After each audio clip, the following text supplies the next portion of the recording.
چلیں یہاں پہ کو ہمارے بھائی آئے ہیں ابرار، ان سے بات کرتے ہیں. ہلو. ہاں ہیلو جی جی، ابرار، السلام کیا حال ہے؟ علیکم. وعلیکم جی آپ السلام کی جی. دعائیں. آپ کیسے ہیں بھائی؟ میں ٹھیک ہوں بھائی، آپ کیسے ہیں؟ جی بھائی، میں نے آپ سے ایک کوشچن پوچھنا تھا کہ آپ ہمیشہ پترا کی بات کرتے ہیں کہ مکہ اصل میں پترا تھا. تو ہم اگر جرنلزم بھی پڑھیں تو یہ بتاتے ہیں کہ 5000 پہلے تک جو تاریخ لکھی گئی ہے وہ تو مطلب تاریخ دانوں نے لکھنی شروع کر دی تھی، تو وہ تاریخ سچ ہے. اگر ہم چائنا میں بات کریں تبھی کتابیں لکھنی شروع ہو گئی تھی. تو قرآن آپ کیوں نہیں کہتے کہ قرآن آپ صلی اللہ علیہ وسلم نے اپنی ایک کتاب لکھ دی تھی، کہ وہ ایسا کیوں نہ ہو سکا؟ ایک تو یہ کوشچن میرا یہ ہے، اور دوسرا یہ کہ جو آپ پترا کی بات کرتے ہیں کہ مکہ وہ نہیں تھا، تو اتنے زیادہ لوگوں نے یہ دیکھا، مطلب 1400 سال کوئی پہلے بندے تھے نا مکہ میں جو اتنی باتیں لکھتے ہیں، تو آپ ایسا کیوں کہتے ہیں کہ نہیں وہ پترا میں تھا، یہ مکہ نہیں تھا؟ بھیا جی آپ ایک تو بتائیں. پہلی بات یہ یاد رکھیں کہ جب بھی میں پیٹرا کی بات کرتا ہوں میں یہی کہتا ہوں ہمیشہ کہ مکہ نہیں تھا. پیٹرا تھا یا نہیں اس کے اوپر مزید ریسرچ ہونی چاہیے، مگر ایک بات پکی ہے کہ نیبتینز کا اور بہت سے عربوں کا حرم جو تھا وہ پیترا میں تھا. ٹھیک ہے، سمپل سی بات یہ بات میں ہمیشہ کہتا ہوں. آج کل کچھ جاہلوں نے یہ باتیں شروع کی ہیں کہ غالب جو ہے وہ تو جی پیٹرا کے اوپر، پرانی باتیں ہی ہیں وہ، ٹھیک ہے، مگر وہ باتیں اس طرح کی ہیں کہ وہ جان بوجھ کے پھیلائی جا رہی ہیں. حالانکہ میں ہمیشہ اسکالرلی بات کرتا ہوں، میں ہمیشہ یہ کہتا ہوں کہ فلاں اسکالر نے یہ کہا اور فلاں اسکالر نے یہ. جن لوگوں کو کتابیں پڑھنے کا کوئی انٹرسٹ نہیں ہوتا، صرف اور صرف بیٹھ کے ایسے ہی فضولیات، انڈیا پاکستان نفرت پھیلانا، اس طرح کے کام کرتے رہتے ہیں، وہ کبھی بھی خود کتابیں نہیں پڑھتے. تو وہ جاہل لوگ یہ سمجھتے ہیں کہ جی جو میں بات کر رہا ہوں اس کا مطلب وہ جو سمجھ رہے ہوتے ہیں وہ سمجھ لیتے ہیں. میں نے جو پیٹرا والی سیریز پاکستانی فری تھنکرز میں لکھی تھی جس کی 21 قسطیں تھی، اس میں یہ اسٹیبلش کیا تھا کہ مکہ نہیں تھا. ٹھیک ہے، مکہ نہیں تھا، بالکل نہیں تھا. حضرت محمد کے دور میں مکہ نہیں تھا. ٹھیک ہے، اور اس سے پہلے مکہ کا کوئی ذکر کہیں بھی نہیں ملتا. ٹھیک ہے، ایون کہ مکہ کا پہلا ذکر حضرت محمد کی وفات سے تقریباً 60-70 سال بعد تقریباً آل مروان کے دور میں پہلی بار ملنا شروع ہوتا ہے. اور ایون کہ اس سے پہلے جو وہ لوگ تھے جو نان مسلم تھے وہ بڑی ڈیفرنٹ قسم کی باتیں کرتے تھے. کچھ لوگ تو یہ کہتے تھے کہ کوفہ اور دمشق کے درمیان میں کہیں، بصرہ اور دمشق کے درمیان میں کہیں مسلمانوں کا مکہ ہے. ٹھیک ہے، تو یہ بات ہے. اور کعبے کہیں اور تھے سعودی عربیہ میں. اور تو میرا ایک پیچھے اور اس سے ٹھہر جائیں میری بات کمپلیٹ نہیں. اس سے پیچھے بہت ساری ڈسکوریز، بہت سارے لوگوں نے عرب کے سروے کرائے. الیگزینڈر دا گریٹ کے بعد ٹالمی فیملی نے خود کرایا تھا ادھر کا سروے. ٹھیک ہے، تو وہاں پہ گئے تھے اور حجاز میں انہیں کوئی مکہ نہیں ملا. انہوں نے یثرب دیکھا، انہوں نے طائف دیکھا، انہوں نے ہمیار دیکھا، انہوں نے وہ بحرین گئے، وہ قطر گئے. پورے عرب کا میپ سکندر اعظم کے بعد جو ایجپٹ کی فیملی تھی ٹالمیک، انہوں نے کرایا تھا. اور ٹالمیز نے 2 دفعہ کرایا تھا یہ. ٹھیک ہے، جو ایجپشنز تھے انہوں نے 2 دفعہ یہ کرایا تھا، ایک سکندر اعظم کی موت کے فوراً بعد اور ایک 1 سینچری BC کے اندر. دوسری بات ہے کہ رومنز نے بھی کئی بار حجاز کے ایریے کا پورا میپ بنوایا تھا. وہ میپس آج بھی اویلیبل ہیں اور ان میں مکہ کہیں بھی نہیں ہے. ٹھیک ہے، تو یہ بات ہے کہ مکہ تو نہیں تھا. اب پیٹرا کیا، اور پیٹرا کی طرف مسلمانوں کی جتنی بھی پہلی صدی والی مسجدیں ہیں ان سب کا منہ پیٹرا کی طرف ہے. ٹھیک ہے، تو اب یہ بات سوچنے والی ہے کہ ان مسجدوں کا منہ پیٹرا کی طرف کیوں ہے. ایون کہ پاکستان میں بھی ایک مسجد بنائی گئی ہے یا سندھ کے اندر جس کا منہ پیٹرا کی طرف ہے. ایون کہ انڈیا میں ایک مسجد بنائی گئی ہے جس کا منہ پیٹرا کی طرف ہے. یہ ساری باتیں میں ایکسپلین کر چکا ہوں. تو اب کوسچن یہ ہے کہ مکہ تو نہیں تھا، کیا پیٹرا تھا یا نہیں؟ ظاہری بات ہے وہاں پہ جارڈن میں یہ لوگ ریسرچ نہیں کرنے دیتے مسلمان. اگر کی جائے ریسرچ تو ہمیں ڈیفینیٹلی اس کوسچن کا آنسر مل جائے گا کہ کیا پیٹرا پہلا قبلہ مسلمانوں کا تھا یا نہیں. مگر ایک بات کا تو ہمیں پتا ہے کہ مکہ نہیں تھا، کیونکہ مکہ ایگزسٹ نہیں کرتا تھا. ٹھیک ہے، اور اس کے اوپر ایک بڑی لمبی چوڑی بحث ہے. بہت سے لوگوں نے کیونکہ خود پڑھا نہیں ہوتا اور نہ انہوں نے کبھی پڑھنا ہوتا ہے، ٹھیک ہے، جو سستے دانشور ہوتے ہیں وہ اس طرح کی باتیں کرتے ہیں کہ او جی غالب نے کہہ دیا کہ جی پیٹرا کنفرم ہے. میں نے کبھی بھی یہ نہیں کہا کہ پیٹرا کنفرم ہے. ہاں وہ لوگ جن کو میرے سے تکلیف ہے یا کوئی مسئلہ ہے وہ لوگ یہ باتیں جان بوجھ کے کریں گے. اور پہلی بات یہ ہے کہ شروع میں جب میں پیٹرا کی بات کرتا تھا یا مکہ کے قبلہ نہ ہونے کی بات، تو ہمارے ایتھیسٹ میں کئی سستے دانشور ایسے ہیں جو کہ اس ٹائم ان کو بڑی تکلیف ہوتی تھی اس بات سے، آج کل ٹویٹر اسپیسز میں خود بیٹھ کے پیٹرا اور مکہ والی باتیں خود ڈسکس کر رہے ہوتے ہیں، ٹھیک ہے. اور ایک حضرت نے کچھ عرصہ پہلے میرے اوپر یہ اعتراض کیا تھا، ٹھیک ہے، اب ان کے اپنے دوست ہی یہ باتیں خود کر رہے ہوتے ہیں. صحیح ہے، کیوں؟ کیونکہ بیچاروں نے اب پڑھنا شروع کیا. پہلے ابھی بھی پڑھا نہیں ہے، اب سن کے سمجھ آئیے. پڑھنا تو ان لوگوں نے کبھی بھی نہیں ہے نا. تو یہ مسئلہ ہے. دوسری بات یہ ہے کہ پیٹرا والی بات، ڈین گبسن نے اس بارے میں کتاب لکھی ہوئی ہے، پیٹریشا کرون نے اپنی کتاب لکھی تھی، ٹھیک ہے، اس کے اندر اس نے پہلی بار یہ بات ڈسکس کی تھی کہ مکہ کا ایگزسٹنس ہسٹری میں ثابت نہیں ہوتا، اور یہ بات اسٹیبلشڈ ہے کہ مکہ کا ذکر ہسٹری میں اسٹیبلش نہیں ہوتا. اس کے اندر لوگوں کو پتہ نہیں ہے، تو اس لیے وہ سمجھتے ہیں کہ صرف اور صرف ٹام ہالینڈ ہے وہ یہ بات کرتا ہے. ٹام ہالینڈ جو ہے نا وہ اصل میں رومن سٹڈیز کا ایکسپرٹ ہے، ٹھیک ہے، اور ٹام ہالینڈ نے کبھی مکے کے بارے میں کوئی زیادہ بات نہیں کی. اگر کسی نے دیکھنا ہے کہ کون ہے جو مکہ کی اوتھینٹسٹی پہ کوسچن اٹھاتا ہے تو پھر انہیں ابن وراق کو دیکھنا پڑے گا، ٹھیک ہے. ان کو پھر یہودا دی نیوو کو دیکھنا پڑے گا، انہیں جراڈ آر پوئن کو دیکھنا پڑے گا. آپ کو کم از کم 20 ایسے اسکالرز ہیں جن لوگوں نے مکہ کی کریڈیبلٹی کے اوپر کوسچن اٹھائے ہوئے ہیں، اور جتنا بھی ایویڈنس آج تک ملا ہے وہ یہی ثابت کرتا ہے. دوسری بات ہے، مکے سے آج تک آرکیولوجیکلی کچھ بھی نہیں ملا، 1400 سال کچھ بھی نہیں ہے. اور ڈیزرٹ ریجن میں تو آرکیولوجی پریزرو بھی بڑے اچھے طریقے سے ہوتی ہے. مکہ سے آج تک کچھ بھی نہیں نکلا. ایون کہ میں کہتا ہوں کہ نکال کے کھود کے دیکھیں مکے سے کچھ بھی نہیں نکلنا. مکے میں کچھ تھا ہی نہیں تو پھر کیسے کریں گے بات؟ تو بات یہ ہے کہ سعودی عرب اور جارڈن اگر ریسرچ کرنے دیں گے تو پھر اس کوسچن کا آنسر ہوگا کہ یہ کیا ہے، ٹھیک ہے. ہاں جی میں نے ایک اور بات پوچھنی تھی کہ مسلمان آپ صلی اللہ علیہ وسلم سے بہت محبت کرتے ہیں اور کرنی بھی چاہیے، ہمارے نبی ہیں، لیکن آپ صلی اللہ علیہ وسلم کی زندگی میں حدیثوں کا کام اور قرآن کو لکھنے کا کام کیوں نہیں ہوا؟ کیونکہ کتابیں تو چائنا میں بڑے ہزاروں سال سے لکھی جا رہی ہیں، وہ چھاپے خانے بڑی دیر سے بنے ہوئے ہیں، لیکن مسلمانوں نے وہ کیوں نہیں، وہ 400 سال بعد یہ کام کیوں ہوا؟ اور ایک اور بات پوچھنی تھی کہ حضرت عمر میں وہ جو لکھی ہے اینڈ والی حدیث کہ کاغذ قلم نہیں دیا گیا، تو یہ تو بڑی گستاخی کی بات ہے کہ وہ انہوں نے کاغذ قلم کیوں نہیں دیا. یہ اس کا کیا معاملہ ہے، اور مسلمانوں نے بھی ایسا لکھا کیوں کہ کتابوں میں لکھ دیا؟ دیکھیں، پہلی بات تو یہ ہے کہ یہ یاد رکھیں کہ کتابیں کیوں نہیں لکھی انہوں نے، وہ ایک اس کے کئی آنسر ہیں، ان میں سے ٹھیک کون سا ہے یہ ہمیں نہیں پتا، ٹھیک ہے.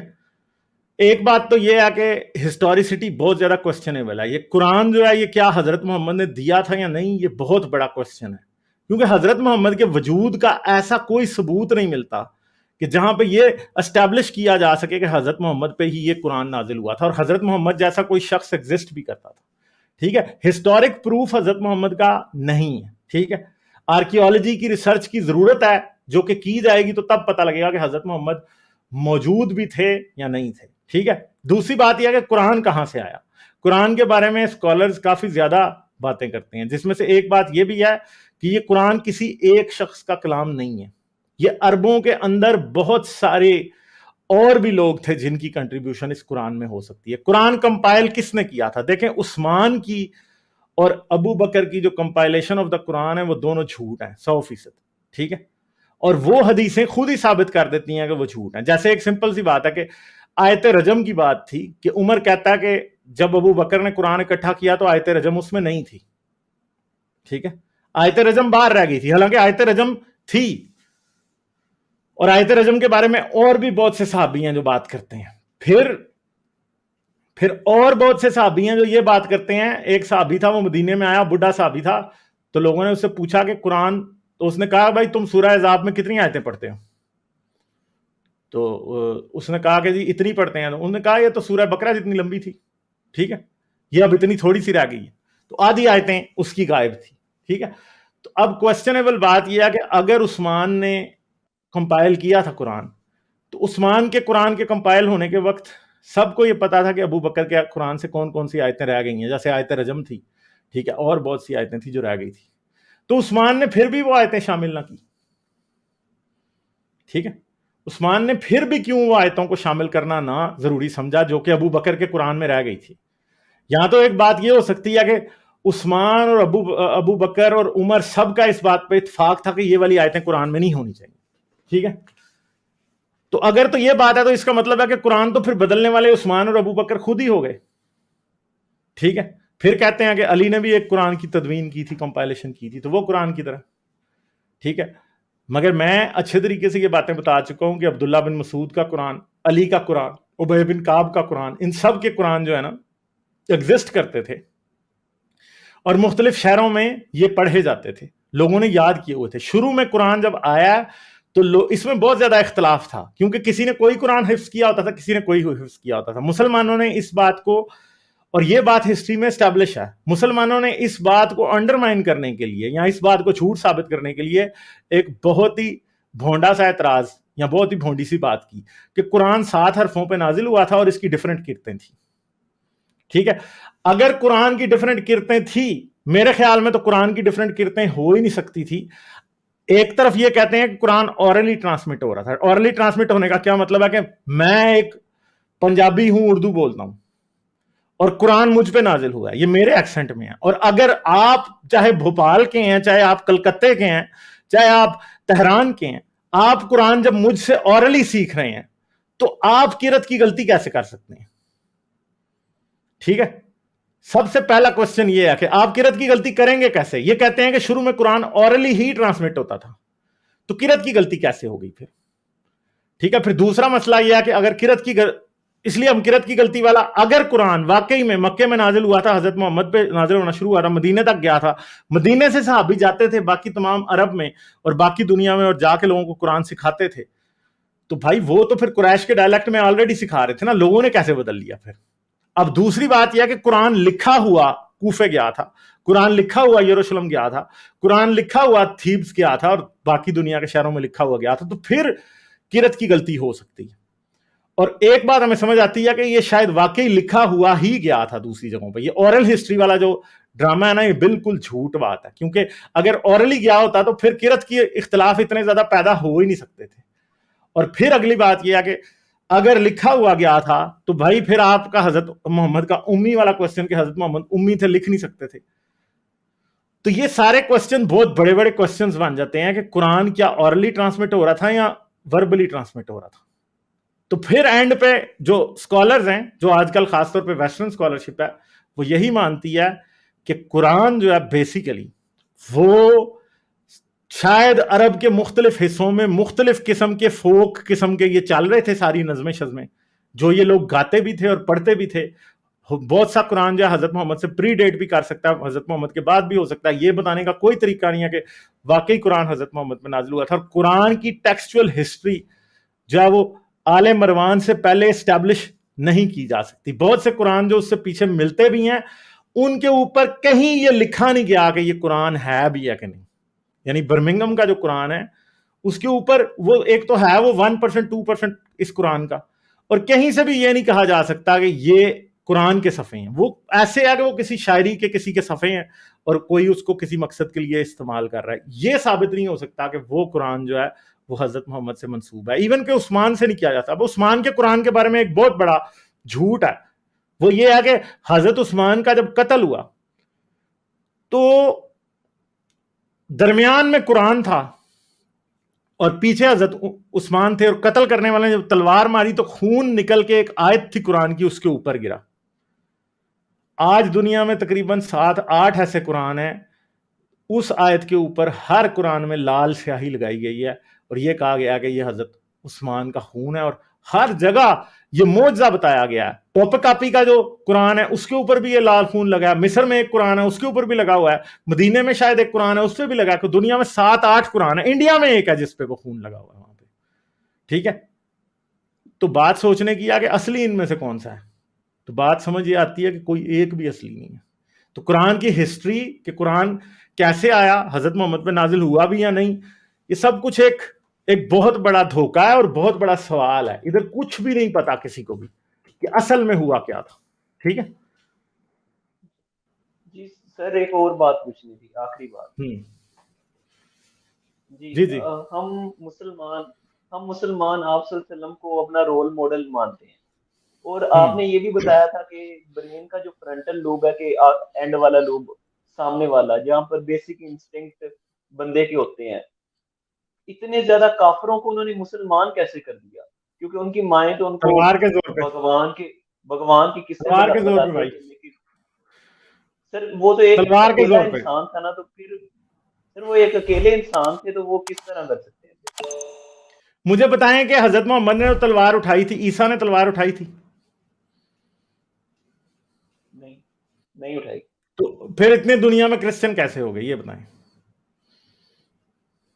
جی کیونکہ وہ بھی اللہ کے نبی تھے، اسی لیے۔ نہیں، مگر کرسچینٹی تو کفر ہے نا، پھر وہ کیسے اتنی پھیل گئی؟ کفر تب تک تھی جب تک آپ صلی اللہ علیہ وسلم دنیا میں نہیں آئے، جب وہ آئے ہیں تو وہ تب کفر بنی ہے، جب وہ آ گئے ہیں ہاں دنیا تو بھائی پھیلی بھی تو اس کے بعد ہے. آپ کو پتا ہے کہ جب اسلام دنیا میں پھیلا تھا 7ویں صدی اور 8ویں صدی کے اینڈ تک، ایون کہ 10ویں صدی کے اینڈ تک دنیا میں مسلمان زیادہ تھے کرسچن سے. یہ ٹائڈ ٹرن ہونی شروع ہوئی ہے تقریباً 15ویں 16ویں صدی کے بعد. جب کلونیلزم زیادہ پھیلا ہے تو کرسچینٹی دنیا میں تب بڑی ہے. آپ یہ نہ سمجھیں دنیا میں مسلمان ہسٹوریکلی کرسچن سے زیادہ تھے. یہ میں آپ لوگوں کو آج یہ ایک آئس بریکنگ تھنگ ہے جو میں آپ کو بتا رہا ہوں. اسلام ہسٹری میں کرسچینٹی سے زیادہ تھا. یورپ کی پاپولیشن کیا تھی؟ کچھ بھی نہیں. اسلام تو ہندوستان تک آیا تھا نا. ایران اور عراق دنیا کی سب سے زیادہ پاپولیٹڈ، ایران، عراق، مصر یورپ سے بہت زیادہ پاپولیٹڈ جگہ تھی، کیونکہ یورپ میں تو ٹھنڈ کی وجہ سے ہی برتھ ریٹ ہی ان کے لو تھے. اسلام ہسٹوریکلی کرسچینٹی سے بہت زیادہ تھا، مگر کرسچینٹی پھر کلونیلزم کی وجہ سے کرسچینٹی پھر دنیا میں پھیلی. امریکہ جب انہوں نے فتح کیا تو ادھر کے لوگوں کو انہوں نے دھڑا دھڑ کرسچن کیا. پھر جب انہوں نے افریقہ فتح کیا تو وہاں کے لوگوں کو کرسچن کیا. انہوں نے تو ساؤتھ کوریا، جاپان، چائنا میں جا کرسچن کیے. کیسے پھیلی پھر کرسچینٹی بتائیں مجھے. سر کرسچین وہ بھی کیونکہ اس میں اللہ کی کچھ باتیں ہیں، اسی لیے لوگوں کے دلوں میں اس میں کوئی اللہ کی باتیں نہیں ہے بھائی. جس کی جہاں پہ حکومت ہوتی ہے وہ اپنا مذہب پھیلا لیتا ہے. حضرت محمد نے بھی تو حکومت سے ہی مذہب پھیلایا تھا نا. حضرت محمد جب مدینے میں گئے تھے، مکے میں کوئی ان سے مسلمان نہیں ہوا. بہت کم لوگ تھے، 70 مسلمان بھی نہیں ہوئے 10 سال کی تبلیغ میں مکے میں. مدینے گئے، مدینے کے لوگ بھی سارے مسلمان نہیں تھے تب. حضرت محمد نے مدینے میں جا کے کتنے لوگوں کو قتل کروایا. اسما بنت مروان، ٹھیک ہے، ابو وفاق اور پتہ نہیں کتنے اور لوگوں کو حضرت محمد نے قتل کرایا. اور آہستہ آہستہ جب خوف پھیلتا گیا تو پھر لوگ مسلمان ہوتے گئے. سمجھ گئے میری بات؟